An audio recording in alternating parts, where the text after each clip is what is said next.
स्किलशॉट is back with another power pack video.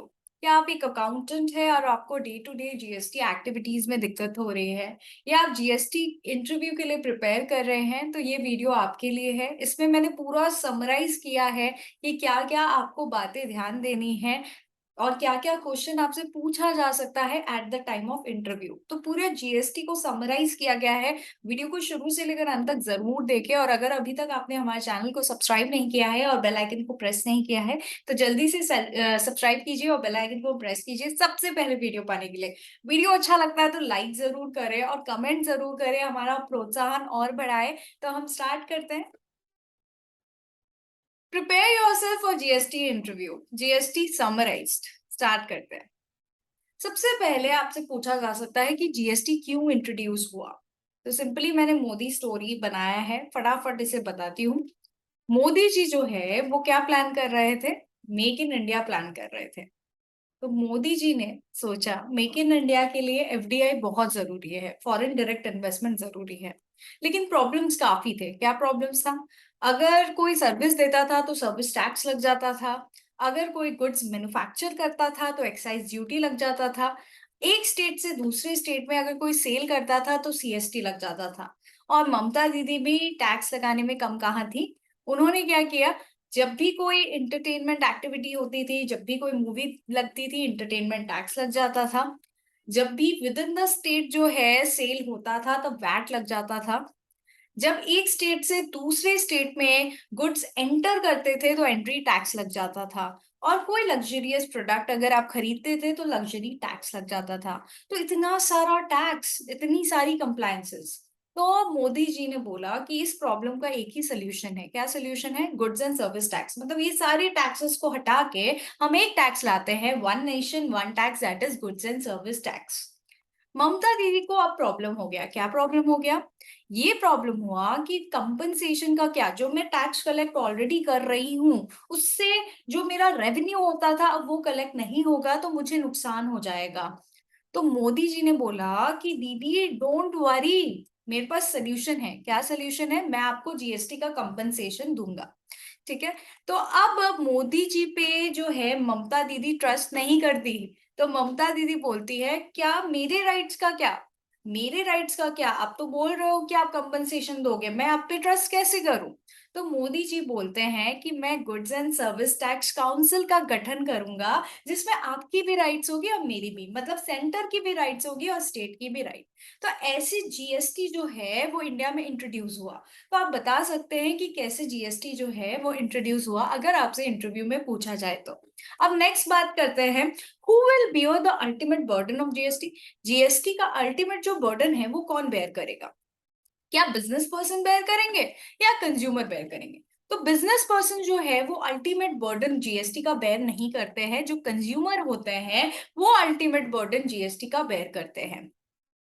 How consumer will pay GST. अब GST consumer कैसे पे करेगा? क्या डायरेक्टली गवर्नमेंट को देगा या कैसे पे करेगा? तो डायरेक्टली गवर्नमेंट को देगा? नहीं, डायरेक्टली गवर्नमेंट को एक एक कंज्यूमर जाके जाके टैक्स थोड़ी ना देगा। तो क्या होगा? कंज्यूमर किसको देगा? रिटेलर को, रिटेलर होलसेलर या मैन्युफैक्चरर को, और मैन्युफैक्चरर किसको देगा? गवर्नमेंट को देगा। तो एक इंटरमीडियरी के थ्रू, जैसे रिटेलर होलसेलर के थ्रू जो है टैक्स कलेक्ट होके किसके पास जाएगा? गवर्नमेंट के पास जाएगा। अब हम लोग बात करते हैं कि जीएसटी कैसे कलेक्ट होगी। हमने जान लिया जो कंज्यूमर है वो डायरेक्टली गवर्नमेंट को नहीं देगा, वो होलसेलर रिटेलर के थ्रू देगा। तो इससे जीएसटी कैसे कलेक्ट होगी, इससे आपका काफी कंसेप्ट जो है वो क्लियर होगा। तो इसको आप अच्छे से सुनिए। मैन्युफैक्चरर क्या कर रहा है? वो होलसेलर को बेच रहा है। होलसेलर किसको बेच रहा है? रिटेलर को। और रिटेलर किसको बेच रहा है? अल्टीमेटली कंज्यूमर को। अब मैन्युफैक्चरर जो है वो कॉस्ट लगाता है 70 रुपया और प्रॉफिट है 30 रुपया। टैक्सेबल वैल्यू मतलब जीएसटी को छोड़ के जो वैल्यू है वो 100 रुपया है। और जीएसटी का रेट है 5%, that is 5 rupees. Invoice value आपका हो गया 105। तो होलसेलर टैक्स के नाम पे 5 रुपया क्या होगा, देगा किसको? मैन्युफैक्चरर को। और मैन्युफैक्चरर गवर्नमेंट को देगा 5 रुपया। अब आप बताइए कौन अल्टीमेटली लाइबल है? कंज्यूमर लाइबल है, होलसेलर लाइबल नहीं है। तो होलसेलर को क्या मिल जाएगा? गवर्नमेंट द्वारा कूपन क्रेडिट मिल जाएगा। 5 रुपए का क्रेडिट किसको मिल जाएगा? होलसेलर को। अब मुझे बताइए, आप थोड़ा सा वीडियो को पॉज कर दीजिए और बताइए होलसेलर का कॉस्ट कितना होगा। होलसेलर का कॉस्ट क्या 100 रुपया होगा या 105 रुपया? तो आपने पॉज किया होगा, कॉस्ट इसका 100 रुपया होगा क्योंकि 5 रुपए का क्रेडिट ऑलरेडी होलसेलर को मिल रहा है गवर्नमेंट से। प्रॉफिट हुआ 20 रुपया, टैक्सेबल वैल्यू सपोज कीजिए 120 रुपया, जीएसटी 5%, 6 रुपया, इनवॉइस वैल्यू 126 रुपया।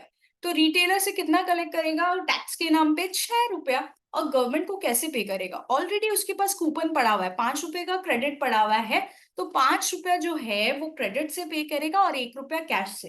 क्या रिटेलर लाइबल था टैक्स देने के लिए? नहीं, रिटेलर लाइबल नहीं था टैक्स देने के लिए। अल्टीमेटली कौन लाइबल था? कंज्यूमर लाइबल था। तो रिटेलर को क्या मिल जाएगा? 6 रुपया का कूपन मिल जाएगा, क्रेडिट मिल जाएगा। तो रिटेलर का कॉस्ट कितना होगा? क्या उसका कॉस्ट 120 रुपया होगा या 126 रुपया होगा? क्योंकि उसको 6 रुपए का क्रेडिट मिल गया है, इसलिए उसका कॉस्ट 120 रुपया होगा। प्रॉफिट 10 रुपया, टैक्सेबल वैल्यू 130 रुपया, जीएसटी 5%, 6.5, इनवॉइस वैल्यू 136.5। अब कंज्यूमर जो है उसका कॉस्ट कितना होगा? 130 रुपया या 136.5? सीन्स कंज्यूमर जो है वो अल्टीमेटली लाइबल है टैक्स देने के लिए, इसलिए उसे कूपन नाम का कोई भी चीज नहीं मिलेगा, इसलिए उसका कॉस्ट क्या होगा? 136.5। उसे कुछ क्रेडिट नहीं मिलेगा गवर्नमेंट से। अब जो है रिटेलर जो है कंज्यूमर से 6.5 कलेक्ट करेगा और गवर्नमेंट को कितना देगा? 6 रुपया क्रेडिट के नाम पे देगा जो उसके पास ऑलरेडी पड़ा हुआ था, और 0.5 कैश के नाम पे। अब गवर्नमेंट जो है कंज्यूमर को कुछ भी पे नहीं करेगा क्योंकि कंज्यूमर अल्टीमेटली लाइबल है, तो उसे कूपन किस बात का? अब हर जगह वैल्यू एडिशन कितना हुआ है? अगर आप देखें तो वैल्यू एडिशन इसमें कितना हुआ? 100 रुपया पूरा वैल्यू ऐड हुआ है। इस केस में कितना हुआ है? 20 रुपया प्रॉफिट ऐड हुआ है, वैल्यू ऐड हुआ है। और इस केस में 10 रुपया ऐड हुआ है। अगर हम 100 रुपए का 5% करें तो 5 रुपया होगा, और 20 रुपए का अगर हम 5% करें तो 1 रुपया होगा। तो 5 से कितना हुआ? 6, मतलब 1 रुपया बढ़ रहा है। जितना आप वैल्यू ऐड करोगे उतना जीएसटी बढ़ेगा। वैल्यू ऐड 10 रुपया है, 10 का अगर हम 5% करें तो 0.5 रुपीज, तो 6 से क्या हुआ? 6.5 हुआ। तो जितना हमने वैल्यू ऐड किया है उतना हमारा जीएसटी जो है वो बढ़ गया है। तो it is a tax on value addition. आप जितना वैल्यू ऐड करोगे उतना टैक्स आपका बढ़ेगा। ठीक है, टैक्स पे टैक्स जो है वो नहीं लग रहा है, ये आपको ध्यान देना है, क्योंकि कूपन हर लेवल पे मिल रहा है। कूपन मतलब क्रेडिट जो आप यूज कर पा रहे हो, तो आपको हर लेवल पे अगर क्रेडिट मिल रहा है तो टैक्स पे टैक्स जो है लग रहा नहीं है, क्योंकि आप देखिए कॉस्ट जो है 100 रुपया हो रहा है, 120 रुपया हो रहा है। जीएसटी को इंक्लूड करके हमारा कॉस्ट नहीं बन रहा है, तो ऐसे जीएसटी कलेक्ट होगा।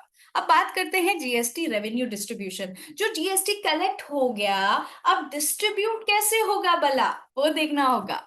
तो गवर्नमेंट जो है, क्या सेंटर गवर्नमेंट को पूरा मिल जाएगा? क्या मोदी जी को पूरा जीएसटी मिल जाएगा?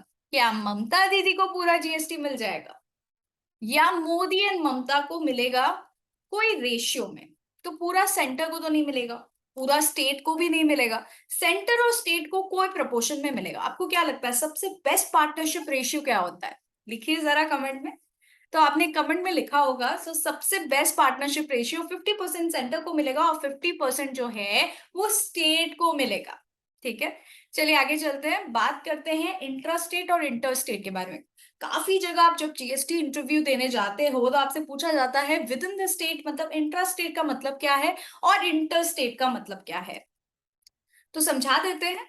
जीएसटी दो तरह का हो गया, इंट्रा स्टेट और इंटर स्टेट। इंट्रा स्टेट में लगेगा सीजीएसटी और एसजीएसटी। मतलब अगर 18% जीएसटी है तो 9% सीजीएसटी और 9% एसजीएसटी। और अगर इंटर स्टेट में जाओ, मतलब एक स्टेट से दूसरे स्टेट में अगर सेल हो रहा है तो क्या लगेगा? आईजीएसटी। मतलब 18% अगर रेट है तो 18% पूरा आईजीएसटी लगेगा।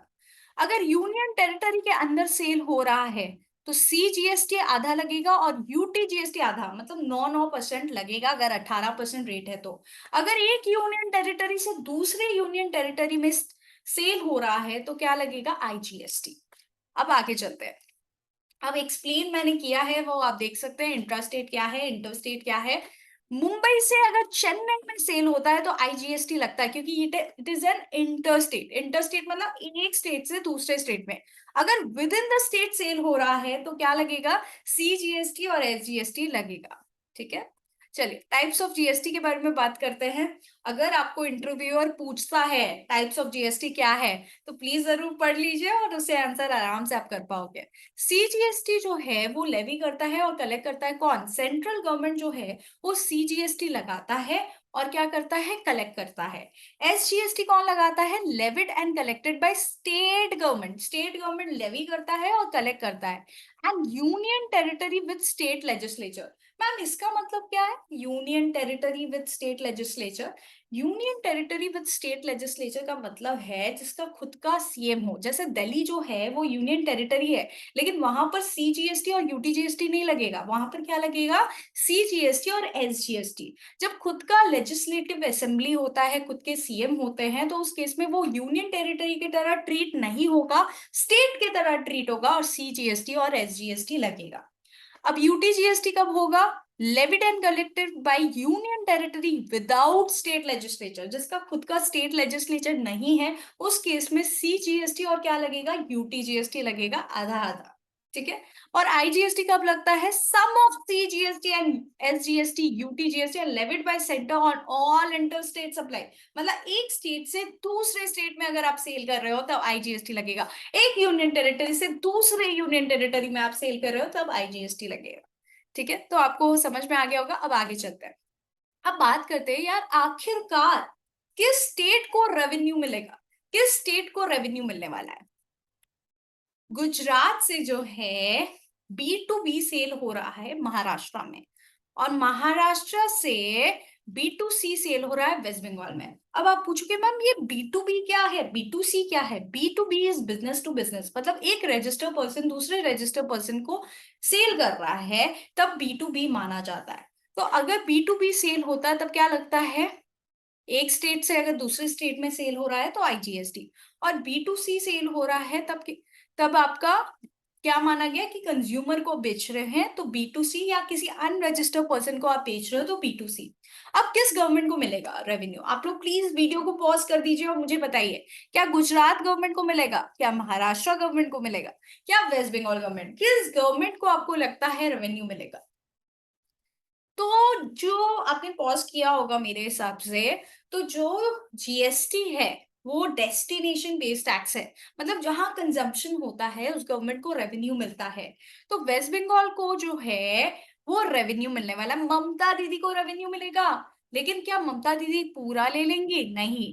50% ममता दीदी को मिलेगा और 50% किसको मिलेगा? सेंट्रल गवर्नमेंट को। ठीक है, तो जब कंजम्पशन होता है तब कूपन फ्लो नहीं होता, मतलब कब तब क्रेडिट फ्लो नहीं हो रहा है। तो उस केस में जहां कंजम्पशन हो रहा है उस गवर्नमेंट को जो है वो रेवेन्यू मिलता है। कंजम्पशन मतलब किसी अनरजिस्टर्ड पर्सन को सेल हो रहा है, या किसी अनरजिस्टर्ड पर्सन या कंज्यूमर को सेल हो रहा है उस केस में। ठीक है, आगे चलते हैं। एग्जाम्पल मैं आप लोग से पूछूंगी, थोड़ा आपको एक्टिव रहना, क्योंकि इंटरव्यूअर आपसे जब पूछेगा तब आप इजीली आंसर कर पाओ सारे questions. A of B West Bengal sold goods to B of West Bengal, rate कितना है? 18%। सीजीएसटी लगेगा और क्या लगेगा? एसजीएसटी।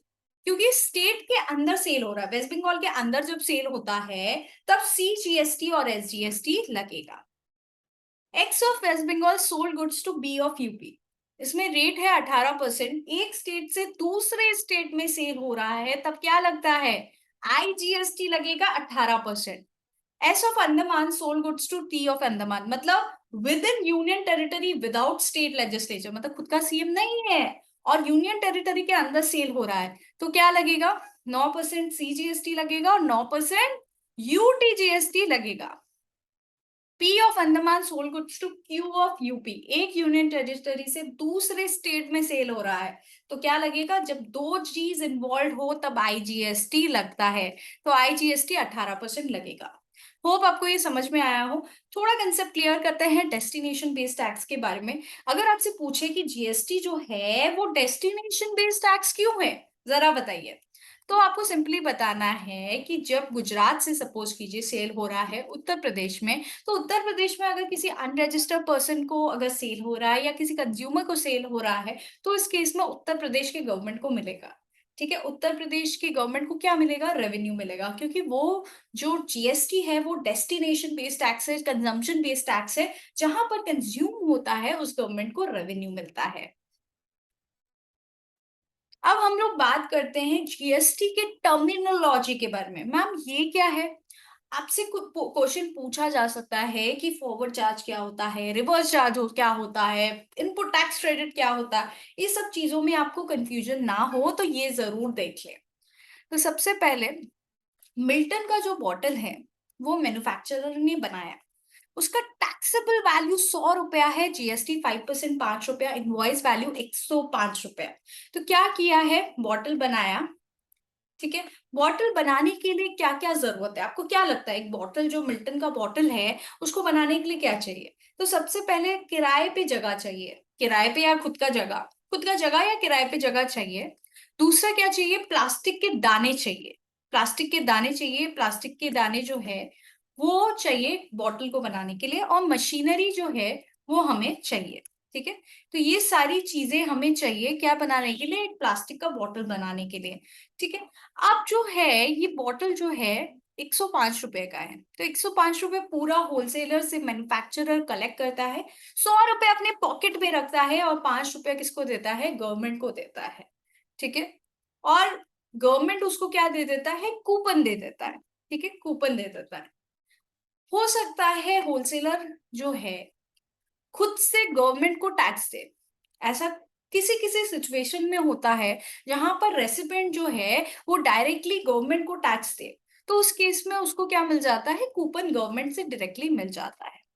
तो अगर मैं इसको डिफाइन करूं, जो हम इनपुट यूज कर रहे हैं, मशीनरी जो यूज कर रहे हैं, वो मेरा क्या है, इनपुट है।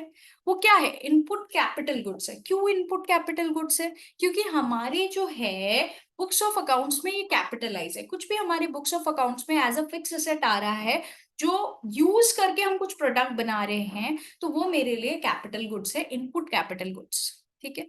ये जो है क्रेडिट किसको मिल रहा है, रेसिपेंट को मिल रहा है, ये उसके लिए क्या है, इनपुट टैक्स क्रेडिट है, ठीक है। और ये आपका क्या है, ग्रेनुल्स भी इनपुट है, इनपुट माना गया है, जो चीज यूज करके हम लोग क्या कर रहे हैं, कोई चीज बना के उसे बेच दे रहे हैं, वो उसी के फॉर्म में मिक्स होके चला जा रहा है, ठीक है। फैक्ट्री रेंट क्या है, इनपुट सर्विस है, इंटेंजिबल इन नेचर है, इसको यूज करके हम course and furtherance of business के लिए कर रहे हैं, तो ये हमारे लिए क्या है, इनपुट सर्विस है। नेक्स्ट, जो भी गवर्नमेंट कूपन देता है उसे हम लोग बोलते हैं इनपुट टैक्स क्रेडिट। क्यों कूपन मिल रहा है होलसेलर को, होलसेलर को इसलिए कूपन मिल रहा है क्योंकि वो लाइबल नहीं है। क्यों लाइबल नहीं है टैक्स देने के लिए, क्योंकि कंज्यूमर अल्टीमेटली लाइबल है, ठीक है। जब वो होलसेलर डायरेक्टली गवर्नमेंट को टैक्स पे करता है उसमें हम लोग बोलते हैं रिवर्स चार्ज मैकेनिज्म। काफी जगह इंटरव्यू में पूछा जाता है कि what is reverse charge mechanism. जब डायरेक्टली गवर्नमेंट को आप टैक्स पे करो उसको हम लोग बोलते हैं रिवर्स चार्ज मैकेनिज्म, ठीक है। ये आपको समझ में आ गया होगा। अब हम लोग बात करते हैं, हमने बात किया कि जीएसटी क्यों आया, जीएसटी डिस्ट्रीब्यूट कैसे होगा, कलेक्ट कैसे होगा। अब ये सारी चीजें जो हैं इंटरमीडियरी के थ्रू होंगे, मतलब होलसेलर, रिटेलर, मतलब बिजनेस एंटिटी के थ्रू जो है जीएसटी कलेक्ट होके फिर गवर्नमेंट के पास जाएगा, तो उनको जीएसटी में रजिस्ट्रेशन करना होगा। लेकिन सबको क्या जीएसटी में रजिस्ट्रेशन करना होगा, तो ये हम लोग देखते हैं किसको किसको जीएसटी में रजिस्ट्रेशन लेना होगा और किसको लेने की जरूरत नहीं है। सबसे पहले बात करेंगे हम लोग टर्नओवर बेस्ड रजिस्ट्रेशन के बारे में। काफी टाइम आपको इंटरव्यू में पूछा जाता है कि टर्नओवर बेस्ड रजिस्ट्रेशन क्या है, तो आप इससे बता सकते हैं aggregate turnover in previous year, sorry in a year, ठीक है। अगर आपका अग्रीगेट टर्नओवर जो है अदर स्टेट्स में, अगर आप गुड्स में डील कर रहे हो 40 लाख से ज्यादा है, इन अ ईयर आपका जो है 40, इन अ फाइनेंशियल ईयर 40 लाख से ज्यादा है। जैसे सपोज कीजिए 1 अप्रैल 2022 को मैंने स्टार्ट किया बिजनेस, और मेरा जून तक जो है मेरा 40 लाख क्रॉस कर गया, तो मेरे को क्या कराना होगा, जीएसटी में रजिस्ट्रेशन लेना होगा अगर मैं गुड्स में डील कर रही हूँ। अगर मैं सर्विस में डील कर रही हूँ तो मेरा लिमिट होगा 20 लाख। 20 लाख जैसे ही एक्सीड करेगा वैसे ही मुझे क्या करना होगा, जीएसटी में रजिस्ट्रेशन लेना होगा। अगर मैं गुड्स एंड सर्विस में डील, दोनों में डील कर रही हूं, तो मेरा लिमिट क्या है, 20 लाख। तो ये अदर स्टेट्स के बारे में होता है। अब आप पूछोगे मैम ये अदर स्टेट्स क्या है, देखेंगे क्या है। और स्पेशल कैटेगरी स्टेट्स है आपका, तो आपका लिमिट इररेस्पेक्टिव ऑफ गुड्स या सर्विसेज या गुड्स एंड सर्विसेज 20 लाख है। अगर 20 लाख एक्सीड करेगा तो आपको जीएसटी में रजिस्ट्रेशन लेना पड़ेगा। अगर आप MMNT के स्टेट्स को बिलोंग कर रहे हो, मणिपुर, मिजोरम, नागालैंड, त्रिपुरा, अगर ये सारे स्टेट्स को आप बिलोंग कर रहे हो तो आपका लिमिट जो है 10 लाख है। 10 लाख से एक्सीड करेगा तो आपको जीएसटी में रजिस्ट्रेशन लेना होगा। तो आप देख सकते हैं एमएमएनटी है मणिपुर, मिजोरम, नागालैंड, त्रिपुरा। अगर आप ये सारी स्टेट्स को बिलोंग करते हो तो आपका लिमिट 10 लाख रुपीज है। 10 लाख से जैसे ही एक्सीड करता है इन केस ऑफ गुड सर्विस और गुड्स एंड सर्विस, तो आपको जीएसटी में रजिस्ट्रेशन लेना होगा इन अ फाइनेंशियल ईयर, ठीक है। और 20 लाख से आपको जैसे ही एक्सीड करेगा in case of Sikkim, Uttarakhand, Meghalaya, Puducherry, Arunachal Pradesh, Telangana, ये सारे स्टेट में, मतलब संपट, मैंने शॉर्ट में लिखा है संपट, तो संपट वाले स्टेट में आपको क्या करना पड़ेगा, 20 लाख से जैसे ही एक्सीड करता है रेस्पेक्टिव ऑफ योर गुड्स और सर्विस बिजनेस, तो आपको जीएसटी में रजिस्ट्रेशन करना पड़ेगा। और इन स्टेट्स को छोड़ के जो अदर स्टेट्स है जैसे जम्मू एंड कश्मीर, आसाम, हिमाचल प्रदेश और ऑल अदर स्टेट, इस सब चीज में आपका लिमिट जो है गुड्स के केस में 40 लाख है और सर्विस के केस में आपका लिमिट जो है 20 लाख है। गुड्स एंड सर्विस दोनों के केस में 20 लाख है। तो जैसे ही आपका है ना फाइनेंशियल ईयर एक्सीड होता है, आपको जीएसटी में रजिस्ट्रेशन लेना पड़ता है। अब आगे चलते हैं, जीएसटी एंड स्ट्रक्चर में बता देती हूँ। जीएसटी जो रजिस्ट्रेशन नंबर है ना, वो 15 डिजिट का है। आपसे पूछा जा सकता है, आप थोड़ा जीएसटी नंबर को डिफाइन करें कि कितना डिजिट का होता है। As a junior accountant it is a 15 digit structure. जो फर्स्ट डिजिट है वो बताता है आपका स्टेट कोड। हर एक स्टेट का अलग अलग कोड है जीएसटी में, तो first 2 digit talks about your state code. Next जो है 10 डिजिट आपके पैन नंबर के बारे में बताता है। परमानेंट अकाउंट नंबर 10 डिजिट का होता है, तो पैन नंबर के बारे में नेक्स्ट 10 डिजिट बताता है। फिर entity number of the same pan holder in a state, next digit बताता है कि एक पैन में कितना रजिस्ट्रेशन नंबर है आपका, फर्स्ट है, सेकंड है, थर्ड है, कौन सा नंबर है। और जेड जो है हमेशा फिक्स रहता है, और ये जो लास्ट वाला डिजिट है ना वो रैंडमली अलॉट करता है जीएसटी डिपार्टमेंट आपको। तो ये 15 डिजिट का नंबर होता है, ठीक है। अब बात करते हैं कंपल्सरी रजिस्ट्रेशन के बारे में। देखिए, टर्नओवर बेस्ड रजिस्ट्रेशन का मतलब क्या है। टर्नओवर बेस्ड रजिस्ट्रेशन का मतलब है अगर आपका टर्नओवर एक्सीड होगा तब आपको जीएसटी में रजिस्ट्रेशन लेना है। जो हमने डिस्कस किया कि अदर स्टेट्स में अगर आप हो तो गुड्स के केस में 40 लाख है, सर्विस के केस में 20 लाख है, गुड्स एंड सर्विस के केस में 20 लाख है। But what about compulsory registration. Compulsory मतलब आपका टर्नओवर कुछ भी हो कोई फर्क नहीं पड़ता, अगर आपका लिमिट एक्सीड नहीं भी हो रहा है फिर भी आपको कंपल्सरी जीएसटी में रजिस्ट्रेशन लेना होगा। तो इंटरव्यू में आपसे पूछा जा सकता है कब आपको कंपल्सरी जीएसटी में रजिस्ट्रेशन लेना है। अगर आप एजेंट हैं तो आपको जीएसटी में कंपल्सरी रजिस्ट्रेशन लेना है अगर आपका जो भी प्रिंसिपल है जिसके बिहाफ में आप काम कर रहे हो वो जीएसटी में रजिस्टर्ड है।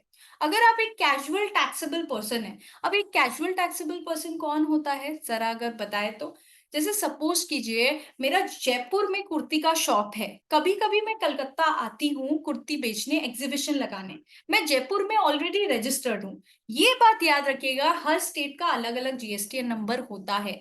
तो मैं जयपुर में तो ऑलरेडी रजिस्टर्ड हूँ, मैं कलकत्ता में ओकेजनली कभी कभी जाती हूँ, तो मैं कैलकाटा के लिए क्या हूँ, कैजुअल टैक्सेबल पर्सन। तो मुझे टेम्पररी रजिस्ट्रेशन लेना पड़ेगा कहाँ पर, कलकत्ता में। अब बात करते हैं हम लोग इनपुट सर्विस डिस्ट्रीब्यूटर के बारे में। अगर आप इनपुट सर्विस डिस्ट्रीब्यूटर हो तो आपको कंपल्सरी रजिस्ट्रेशन लेना होगा। मैं बताऊंगी ये क्या है, आगे चलते हैं उससे पहले। इंटर स्टेट सप्लाई, अगर आप एक स्टेट से दूसरी स्टेट में गुड्स सप्लाई करते हो तो आपको कंपल्सरी जीएसटी में रजिस्ट्रेशन लेना पड़ता है। आपका टर्नओवर अगर 40 या 20 लाख से नीचे भी हो, आप गुड्स सप्लाई कर रहे हो एक स्टेट से दूसरे स्टेट, तो आपको रजिस्ट्रेशन लेना होगा। अगर आप ओदार सर्विस दे रहे हो, जैसे आप नेटफ्लिक्स का सर्विस दे रहे हो, आप कोई ओटीटी प्लेटफॉर्म में वीडियोस जो है अपलोड कर रहे हो विदाउट एनी ह्यूमन इंटरवेंशन, वो जो है वो व्यूअर्स देख पा रहे हैं, तो उस केस में आपको क्या करना पड़ेगा, कंपल्सरी रजिस्ट्रेशन लेना पड़ेगा। TDS deductor in case of government entity है ये, तो इतना रेलिवेंट नहीं है, इसलिए मैं अभी इतना डिस्कस नहीं कर रही हूँ। अगर आप नॉन रेसिडेंट इंडियन है तो आपको कंपल्सरी रजिस्ट्रेशन लेना पड़ता है। अगर आप एक ई कॉमर्स ऑपरेटर हैं, मतलब जैसे आप फ्लिपकार्ट है, आप अमेजन हो, तो आपको कंपल्सरी रजिस्ट्रेशन लेना पड़ता है। आरसीएम मतलब आप रेसिपेंट जब लाइबल होता है टैक्स पेमेंट करने के लिए, जीएसटी पेमेंट करने के लिए, तो उसको कंपल्सरी रजिस्ट्रेशन लेना पड़ता है। ठीक है। ई कॉमर्स सेलर मतलब अगर आप किसी फ्लिपकार्ट अमेजन से सेल कर रहे हो अपना प्रोडक्ट, तो आपको कंपल्सरी रजिस्ट्रेशन लेना पड़ेगा irrespective of your turnover. Section 9 sub section 5 जो बोल रहा है वो हम लोग डिटेल में बाद में पढ़ेंगे। आपके लिए बेसिकली ये इंपॉर्टेंट है कि ये सारी चीजें जो है कंपल्सरी रजिस्ट्रेशन के अंदर आती है। इररेस्पेक्टिव ऑफ योर टर्नओवर आपको जीएसटी में रजिस्ट्रेशन लेना पड़ेगा। ठीक है। अब बात करते हैं person not liable for registration. ऐसे लोग हैं जो रजिस्ट्रेशन इनको जरूरत नहीं है, मतलब एग्जेम्प्ट है वो लोग, इररेस्पेक्टिव उनका टर्नओवर कुछ भी हो, स्टिल उनको रजिस्ट्रेशन का रिक्वायरमेंट नहीं है। तो ये कौन है जिनको रजिस्ट्रेशन लेने की जरूरत नहीं है? Exclusively supply not liable to GST product. अगर मैं ऐसी कुछ सप्लाई कर रही हूँ जिसमें जीएसटी लगती ही ना हो, या वो नॉन जीएसटी प्रोडक्ट हो, वो या एग्जाम्प्ट हो, खाली वो ही चीजें मैं सप्लाई कर रही हूँ। जैसे सपोज कीजिए वेजिटेबल जो है वो जीएसटी में एग्जाम्प्ट है, अगर मैं वो सप्लाई करती हूँ खाली, तो मेरे को जीएसटी में रजिस्ट्रेशन लेने की जरूरत नहीं है। इररेस्पेक्टिव ऑफ माई टर्नओवर, मेरा टर्नओवर कुछ भी हो, चाहे 100 लाख हो, 200 लाख हो, कोई फर्क नहीं पड़ता। I am not required to get myself registered अगर मैं एक्सक्लूसिवली नॉन जीएसटी प्रोडक्ट या एग्जेम्प्ट प्रोडक्ट बना रही हूं तो। एक्सक्लूसिवली सप्लाई होली एग्जेम्प्ट, या तो नॉट लाइबल टू जीएसटी या होली एग्जेम्प्ट प्रोडक्ट में बना रही हूँ। Agriculturist to the extent of cultivation of land, अगर मैं एक एग्रीकल्चरिस्ट हूं तो मुझे जीएसटी में रजिस्ट्रेशन की जरूरत नहीं है। Specified category exempted by government, कुछ कुछ गवर्नमेंट ने एग्जेम्प्ट किया है, अगर मैं उस कैटेगरी में फॉल कर रही हूं तो मेरे को रजिस्ट्रेशन की जरूरत नहीं है। ठीक है। जैसे मैं alcoholic liquor for human consumption जो है वो सेल कर रही हूँ, तो उसके इसमें नॉन जीएसटी प्रोडक्ट है वो, तो मैं पेट्रोल डीजल सेल कर रही हूँ, तो मेरे को जीएसटी में रजिस्ट्रेशन की जरूरत नहीं। एक्सक्लूसिवली मतलब खाली वो। ओके। तो हमने पढ़ लिया कि मैम अगर मेरा टर्नओवर एक्सीड होता है तो हमको रजिस्ट्रेशन लेना है, लेकिन मेरा टर्नओवर एक्सीड नहीं हो रहा है मैम, तो हमको देखना होगा क्या कंपल्सरी रजिस्ट्रेशन मुझे लेना है? मैम मुझे कंपल्सरी भी नहीं लेना और ना ही टर्नओवर बेस्ड, अगर मैं एक्सक्लूसिवली क्या कर रही हूँ, एग्जेम्प्ट सप्लाई कर रही हूँ। ठीक है, खाली वो ही कर रही हूँ। तो एग्जेम्प्ट और टैक्सेबल दोनों कर रहे हैं तो दोनों का टर्नओवर क्लब होके देखा जाएगा कि एक्सीड हो रहा है या नहीं हो रहा है। ठीक है। टर्नओवर। अब देखिए रजिस्ट्रेशन कराते वक्त आपके पास दो ऑप्शन रहता है, या तो आप रेगुलर स्कीम में जाओ या तो आप कॉम्पोजिट स्कीम में जाओ। तो ये है क्या मैम, ये रेगुलर स्कीम, ये कॉम्पोजिट स्कीम क्या है? ठीक है। तो ये जब भी आप एज एन इंटरव्यूअर आपसे पूछा जाता है, या जब भी आप जीएसटी का रजिस्ट्रेशन लेते हो, तो आपको दिखता है कि आप या तो रेगुलर स्कीम में जाओ या कॉम्पोजिट स्कीम में जाओ। तो कब आप रेगुलर में जाओगे, कब कॉम्पोजिट में, देखते हैं। तो मैंने एक समराइज किया है कॉम्पोजिट स्कीम को। तो टर्नओवर का क्या लिमिट है अगर आप कंपोजिट स्कीम में जाते हो? तो अगर आप एक मैन्युफैक्चरर, ट्रेडर या रेस्टोरेंट सर्विस प्रोवाइडर हो, या आप एक सर्विस प्रोवाइडर हो, अगर आप मैन्युफैक्चरर, ट्रेडर या रेस्टोरेंट सर्विस प्रोवाइडर हो, तो अदर स्टेट्स में आपका लिमिट है 1.5 करोड़ से नीचे। अगर 1.5 करोड़ से नीचे आपका प्रीवियस ईयर में टर्नओवर है, ठीक है, तो आप कॉम्पोजिशन स्कीम में जा सकते हो। 1.5 करोड़ से नीचे, 1.5 करोड़ या 1.5 करोड़ से नीचे। अगर आप स्पेशल कैटेगरी स्टेट्स को बिलोंग करते हो तो लिमिट होता है 75 लाख। 75 लाख या 75 लाख से नीचे का अगर आपका क्या है, टर्नओवर है, तो आप कॉम्पोजिशन स्कीम में जा सकते हो। और सर्विस प्रोवाइडर हो तो आपका 50 लाख से नीचे अगर टर्नओवर लिमिट है तो आप किस में जा सकते हो, कॉम्पोजिशन स्कीम में जा सकते हो। रेट्स क्या, देखिए कॉम्पोजिशन स्कीम में रेट्स जनरली बहुत कम है। अगर आप एक मैन्युफैक्चरर हो तो रेट 1% है। 1% ऑफ टर्नओवर आपको अपने पॉकेट से गवर्नमेंट को देना पड़ेगा। 1% रेट है। अगर आप ट्रेडर हो तो 1% रेट है, रेस्टोरेंट सर्विस में आप हो तो 5%, और सर्विस प्रोवाइडर हो तो 6%। रेट काफी कम है, लेकिन आपको देखना पड़ेगा आपका टर्नओवर लिमिट प्रीवियस ईयर में क्या है। अगर टर्नओवर कम है तो ही आप कंपोजिशन स्कीम में जा पाओगे, ये लिमिट है। ओके। नेक्स्ट हु कॉन टॉप, कौन कौन लोग कॉम्पोजिशन स्कीम में नहीं जा सकते। अगर आप नॉन रेसिडेंट इंडियन हैं तो आप कॉम्पोजिशन स्कीम में नहीं जा सकते।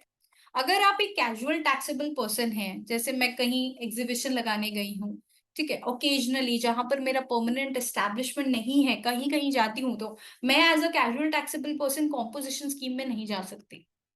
अगर मैं इंटर स्टेट आउटवर्ड सप्लाई कर रही हूँ, एक स्टेट से दूसरे स्टेट में सप्लाई कर रही हूँ, तो I can not go for composition scheme. Person supplying through eco, अगर मैं ई कॉमर्स ऑपरेटर के थ्रू सप्लाई कर रही हूँ, मतलब फ्लिपकार्ट अमेजन के थ्रू सप्लाई कर रही हूँ, तो मैं कॉम्पोजिशन स्कीम में नहीं जा सकती। Manufacturer of notified goods, manufacturer of notified goods का मतलब अगर मैं पान मसाला, टबैको, आइसक्रीम, अरेटेड वाटर की मैन्युफैक्चरर हूं, तो मैं कॉम्पोजिशन स्कीम में नहीं जा सकती। रिस्ट्रिक्शन क्या है, हम आईटीसी नहीं ले सकते। अगर कॉम्पोजिशन स्कीम में जा रहे हैं, मुझे कूपन नहीं मिलेगा, मैं आईटीसी नहीं ले सकती।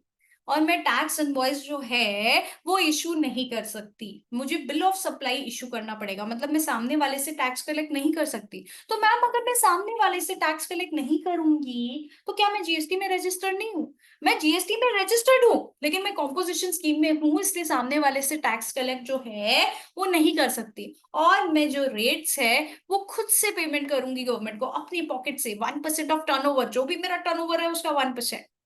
रिटर्न फाइलिंग एक फायदा है बहुत अच्छा, जीएसटीआर 4 जो है आपको एनुअली फाइल करना है, ईयरली फाइल करना है। और आपको पेमेंट ऑफ टैक्स जो है वो क्वार्टरली करना है, 18th of end of every quarter, मतलब अप्रैल मई जून का 18 जुलाई। तो आपको क्वार्टरली जो है आपको पेमेंट ऑफ टैक्सेस करने हैं, ठीक है। तो कॉम्पोजिशन स्कीम में ये नुकसान है कि आप आईटीसी क्लेम नहीं कर सकते, प्लस आप टैक्स इनवॉइस रेज नहीं कर सकते। अगर आप आपके जो परचेजर है वो कंज्यूमर है, तो आप कॉम्पोजिट स्कीम में जा सकते हो, क्योंकि उनको आईटीसी का जरूरत नहीं है सामने वाले को, और आप टैक्स इनवॉइस भी उससे रेज नहीं कर रहे हो, ठीक है। नहीं तो अगर बी टू बी आप सप्लाई कर रहे हो, मतलब रजिस्टर्ड पर्सन को अगर आप माल बेच रहे हो, तो आपको कंपोजिशन स्कीम में नहीं जाना चाहिए। जो रजिस्टर्ड पर्सन किस में है, रेगुलर स्कीम में।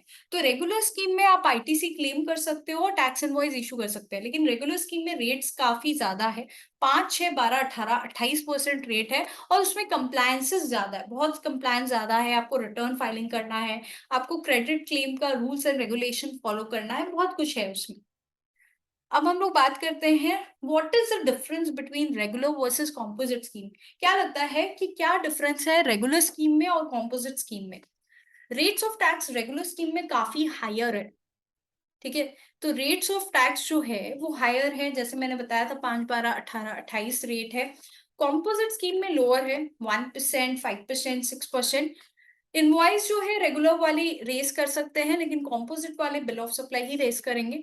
रेगुलर वाले आईटीसी क्लेम कर सकते हैं, लेकिन कॉम्पोजिट वाले आईटीसी क्लेम नहीं कर सकते, ठीक है। Return filing monthly and quarterly, regular का थोड़ा लफड़ा ज्यादा है, लेकिन कॉम्पोजिट का ईयरली एक ही जीएसटीआर 4 आपको भरना है और टर्नओवर का डिटेल्स आपको देना है गवर्नमेंट को, ठीक है। और पेमेंट ऑफ टैक्सेस जो रेगुलर वाले हैं वो क्वार्टरली करते हैं, 18 of next month of quarter end, April May June, 18 July. अब हम लोग बात करते हैं रेगुलर वालों के बारे में।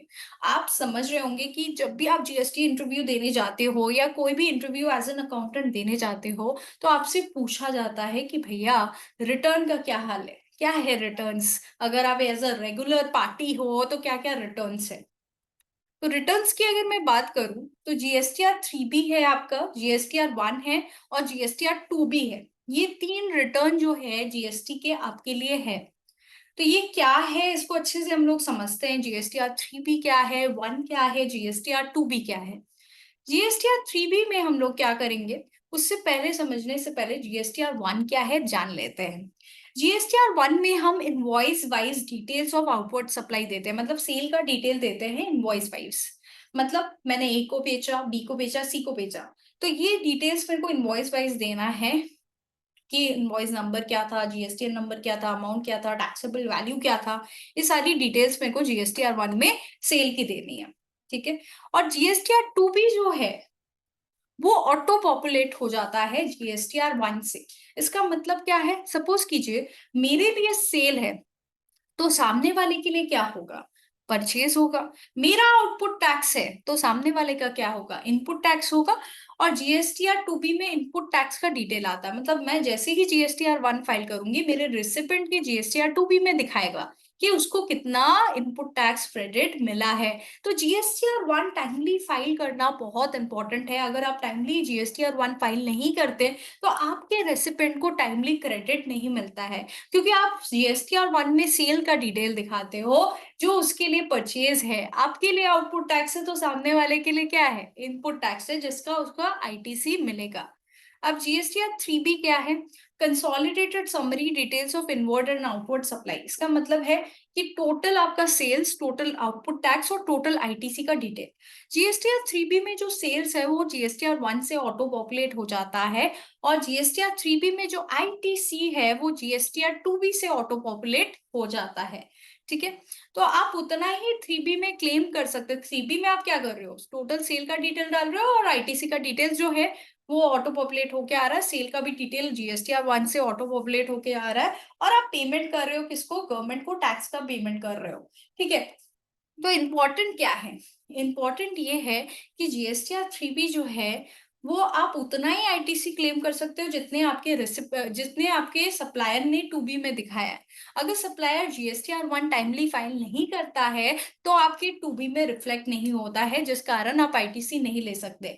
तो क्या हुआ मैम, मैं आईटीसी नहीं ले सकता तो क्या प्रॉब्लम है, अगर आप आईटीसी नहीं लोगे तो आपको कैश में पेमेंट करना पड़ जाएगा, जिस कारण आपका वर्किंग कैपिटल जो है वो ब्लॉक्ड हो जाएगा।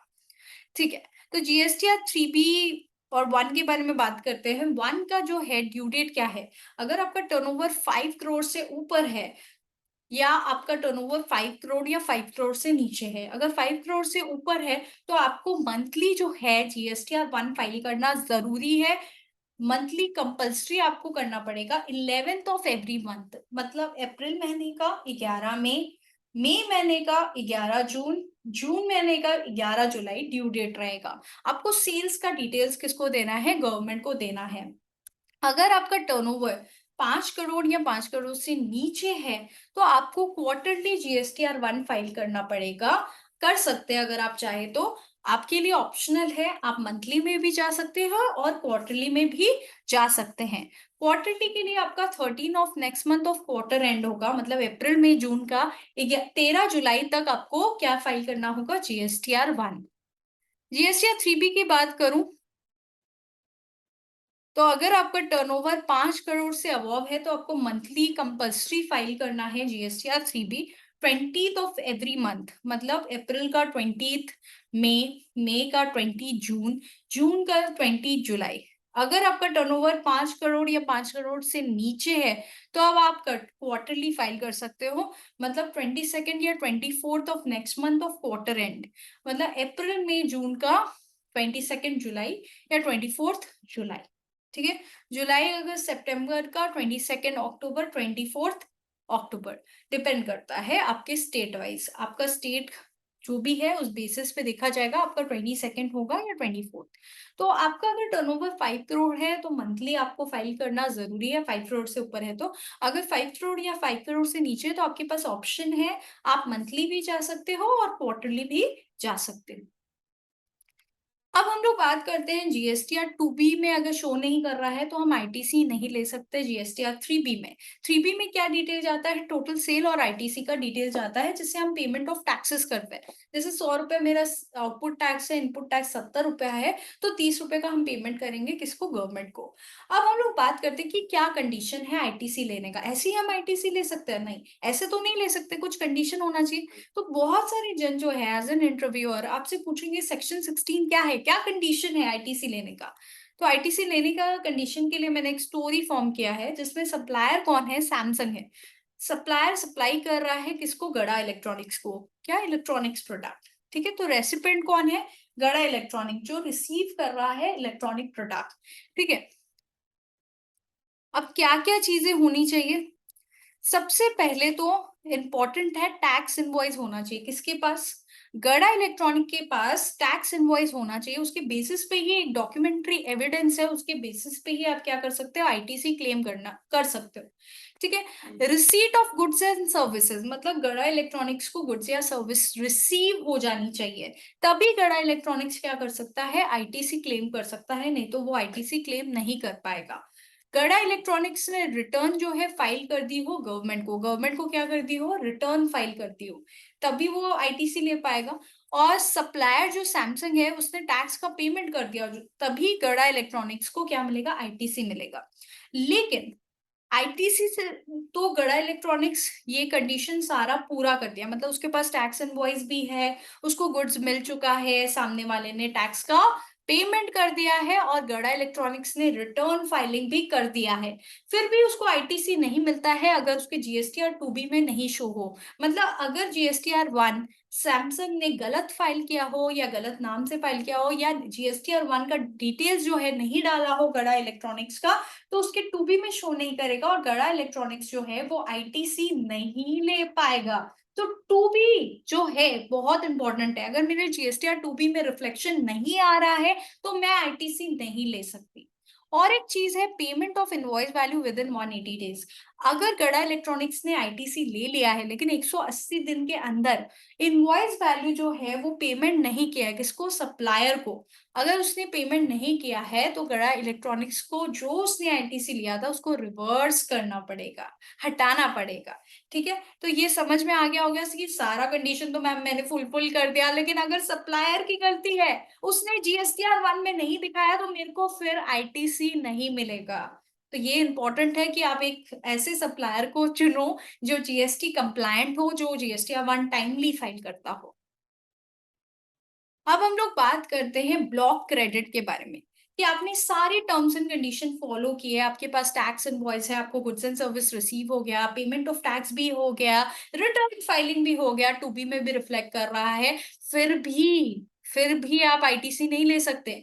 कुछ कुछ चीजों को ब्लॉक किया गया है, ब्लॉक मतलब आप कुछ भी कर लो उसकी आईटीसी आप क्लेम नहीं कर सकते।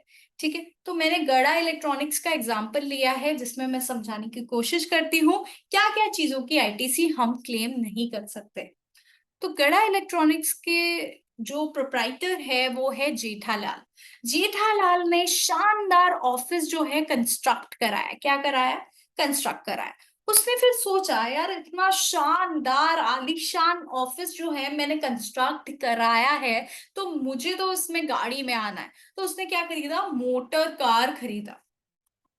फिर सोचा कि यार इतना अच्छा ऑफिस, इतनी बड़ी शानदार कार, तो मेरे को शो ऑफ करना तो बनता है। तो उसने क्या किया, केटरिंग की सर्विस ली। क्या ली, केटरिंग की सर्विस, फूड एंड बेवरेजेस मंगाया। अब लोग जो है बाहर से आएंगे तो उनका ट्रैवलिंग का रेंट कैब का खर्चा जो है वो क्या किया, जेठालाल ने बेयर किया। ठीक है, अब उसने सोचा इतने लोग आएंगे तो मुझे भी बन ठन के रहना होगा, तो उसने जावेद हबीब से ब्यूटी का ट्रीटमेंट लिया। ठीक है, फिर उसने सोचा कि यार इतने लोग आएंगे तो क्लब मेंबरशिप भी ले लेता हूँ। क्लब मेंबरशिप क्यों लेना है उसे, क्योंकि इतने लोग आएंगे तो उनको जगह तो रहना चाहिए ना कहीं ठहराने का, तो उसने क्लब मेंबरशिप ले लिया। अब सोचा कि यार कोविड का माहौल है, इंश्योरेंस तो लेना पड़ेगा, कहीं मुझे कोरोना ना हो जाए तो मैं हेल्थ और लाइफ इंश्योरेंस ले लेता हूँ। ठीक है, फिर उसने सोचा कि इतने लोग आएंगे तो सैंपल तो देना पड़ेगा, मेरे क्लाइंट्स भी होंगे तो उनको सैंपल दे दूंगा, जो लोग आएंगे मेरे रिलेटिव्स होंगे उनको गिफ्ट दे दूंगा। और क्या हुआ, उसके साथ बहुत बड़ा गलती हो गया, बच्चे लोग बहुत सारे आ गए, उसके सामान को उसने तोड़ दिया, डिस्ट्रॉय कर दिया। तो motor car construction, catering, free sample, club membership, ये सारी चीजों में ब्लॉक क्रेडिट है। तो आप बोलोगे मैम ये ब्लॉक क्रेडिट क्या होता है, ब्लॉक क्रेडिट मतलब ये सारी चीजों का क्रेडिट नहीं मिलेगा, लेकिन subject to terms and condition आपको मिलता है। तो आप मेरे ब्लॉक क्रेडिट के वीडियो को भी रेफर कर सकते हो, मैंने लिंक दे दिया है आपको डिस्क्रिप्शन बॉक्स में, उसमें और डिटेल में समझाया गया है। लेकिन एज एन इंटरव्यूअर अगर आपसे कोई पूछता है कि क्या क्या चीज का आपको क्रेडिट नहीं मिलेगा, तो आप ये सारी कहानी जो है थोड़ा सा याद करके बता सकते हो कि कंस्ट्रक्शन में, केटरिंग में, construction of land and building, catering, rent a cab, travelling की जगह रेंट अ कैब बेटर रहता, insurance, beauty treatment, club membership, ये सब में नहीं मिलता है। थोड़ा और डिटेल में जाना है ना तो आपको एक्सेप्शन देखना है तो थोड़ा पढ़ना पड़ेगा, ये तो समराइज्ड है बस। इंटरेस्ट, अब अगर आप ड्यू डेट के अंदर पेमेंट नहीं करते टैक्स का तो आपको इंटरेस्ट देना पड़ता है। जैसे 20 तारीख ड्यू डेट है, 22 तारीख को पेमेंट कर रहे हो टैक्स का, तो इंटरेस्ट लग जाता है 18% पर एनम के हिसाब से। क्या लग जाता है? आपका इंटरेस्ट लग जाता है। ठीक है, अगर आप एक्सेस आईटीसी क्लेम कर लेते हो तो 18% पर एनम जो है वो इंटरेस्ट लग जाता है। ठीक है, तो ये ध्यान रखना है कि अगर आप लेट पेमेंट कर रहे हो टैक्स का तो आपको 18% इंटरेस्ट के साथ पेमेंट करना पड़ेगा पर एनम। अब लेजर्स के बारे में थोड़ा बात करते हैं कि आपसे इंटरव्यूअर जो है वो पूछ सकता है कि क्या क्या लेजर्स होते हैं जीएसटी में। जैसे electronic liability ledger, cash ledger, credit ledger. Liability ledger मतलब manner of set off GST liability and balance liability, amount of GST deposited in cash to government, balance of ITC in electronic credit ledger. तो ये तीन laser बहुत relevant role play करते हैं। जैसे suppose कीजिए मेरा आउटपुट टैक्स जो है 100 रुपया है, तो मेरी लाइबिलिटी कितनी हुई? 100 रुपया की। मेरे पास आईटीसी 70 रुपया है, तो मेरे क्रेडिट लेजर में 70 रुपया रिफ्लेक्ट कर रहा होगा। और मेरे को पेमेंट कितना करना पड़ेगा? 70 रुपया मेरे पास आईटीसी है, आउटपुट टैक्स 100 रुपया है, तो 30 रुपया जो है वो मुझे किससे पेमेंट करना होगा? कैश से पेमेंट करना होगा। तो इलेक्ट्रॉनिक कैश लेजर में कितना रिफ्लेक्ट होगा? 30 रुपया रिफ्लेक्ट होगा। मेरे को 30 रुपया जमा करना होगा तभी रिफ्लेक्ट होगा ना, तो 30 रुपया जमा करना होगा। एग्जाम्पल मैंने लिया है आपके लिए ताकि आप जब इंटरव्यू दो या जो भी काम आप करो तो इजीली जीएसटी का काम आप हैंडल कर पाओ। सबसे पहले जीएसटी का सेल है, जीएसटी सेल पे है 50,000। ठीक है, 50,000 जो है जीएसटी जो है वो सेल पे है। जीएसटी ऑन सेल्स 50,000 है, आईटीसी 70,000 है। जीएसटी लाइबिलिटी सीन्स आईटीसी पड़ा हुआ है तो हमको कैश में पेमेंट नहीं करना है क्योंकि आईटीसी हमारे पास सफिशिएंट है। आईटीसी कैरी फॉरवर्ड कितना होगा? सीन 70,000 था, 50,000 हमने, खाली मेरा आउटपुट टैक्स है तो 20,000 जो है वो कैरी फॉरवर्ड हो जाएगा। एग्जाम्पल 2 में आप देखिए आउटपुट टैक्स मेरा 1 लाख है, आईटीसी 70,000 है, तो 70,000 तो क्रेडिट से पे हो जाएगा और 30,000 कैश में। सीन्स क्रेडिट पूरा यूटिलाइज हो गया है तो आईटीसी कैरी फॉरवर्ड कुछ भी नहीं होगा। तीसरा एग्जाम्पल अगर आप देखें तो इसमें आईटीसी हमारा जीएसटी ऑन सेल कितना है? 1 लाख रुपया, output tax RCM 2,000। RCM liability हमेशा कैश में पेमेंट करना होता है, तो 2,000 मेरा आरसीएम जो लाइबिलिटी है हमने कैश में पेमेंट कर दिया है। इनपुट टैक्स क्रेडिट कितना है? 70,000 जो है मेरा आईटीसी है, प्लस 2,000 जो आरसीएम का मैंने कैश में पेमेंट किया है वो मेरा आईटीसी का ही पार्ट माना जाएगा।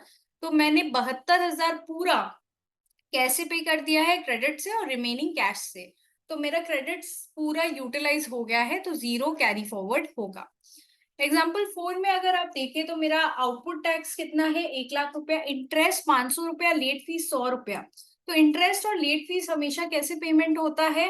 कैश में पेमेंट होता है, वो क्रेडिट से हम पे नहीं कर सकते। 70,000 क्रेडिट है तो 70,000 लाइबिलिटी मैं क्रेडिट से पे कर दूंगी, 30,000 कैश से। सिंस क्रेडिट पूरा यूटिलाइज हो गया तो 0 कैरी फॉरवर्ड होगा।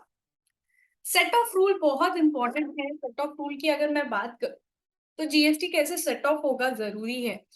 ठीक है, तो अपना सेट ऑफ रूल क्या बोलता है कि जो मेरा इनपुट आईजीएसटी है सबसे पहले आउटपुट आईजीएसटी को सेट ऑफ करेगा, मतलब माइनस होगा। फिर कोई भी प्रपोर्शन में सीजीएसटी और एसजीएसटी को सेट ऑफ करेगा।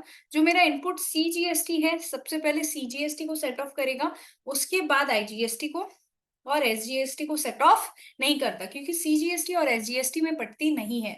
और एसजीएसटी सबसे पहले खुद का घर भरेगा। तो आपको एक नियम फॉलो करना है, पहले इंसान अपना घर भरता है फिर दूसरों का घर भरता है। तो इंसान पहले अपना घर भरता है, वैसे ही एसजीएसटी पहले अपना घर भरेगा, फिर उसके बाद आईजीएसटी का घर भरेगा। और सीजीएसटी और एसजीएसटी में पड़ता नहीं है, तो दोनों एक दूसरे के घर नहीं भरेंगे। फर्स्ट आईजीएसटी क्रेडिट्स यूटिलाइज होगा, उसके बाद सीजीएसटी, उसके बाद एसजीएसटी। तो ऐसे फॉलो होने वाला है। तो ये सेट ऑफ रूल याद कीजिएगा क्योंकि हम लोग जब भी इंटरव्यू में पूछते हैं ना, लोगों को पता नहीं होता ये सेट ऑफ रूल क्या है। सेट ऑफ मतलब पहले कौन किससे माइनस होगा। ठीक है, लेट फीस अगर आपका 3B है, नील रिटर्न है 3B का, तो 20 रुपया है लेट फीस, और 50 रुपया अदर केसेस में है। मैक्सिमम अमाउंट ऑफ पेनल्टी 10,000 रुपया है for every return. GST R1 का 200 रुपया लेट फीस है, लेकिन अभी गवर्नमेंट ले रहा नहीं है। ठीक है, जीएसटीआर 1 में लेट फीस लगता नहीं है, लेकिन जीएसटीआर 1 फाइल करना बहुत जरूरी है। अगर आप जीएसटीआर 1 टाइमली फाइल नहीं करते तो आपके जो रेसिपिएंट है उसको फिर आईटीसी नहीं मिलेगा, तो बहुत इंपॉर्टेंट है। Payment of taxes, RCM, interest, late fees.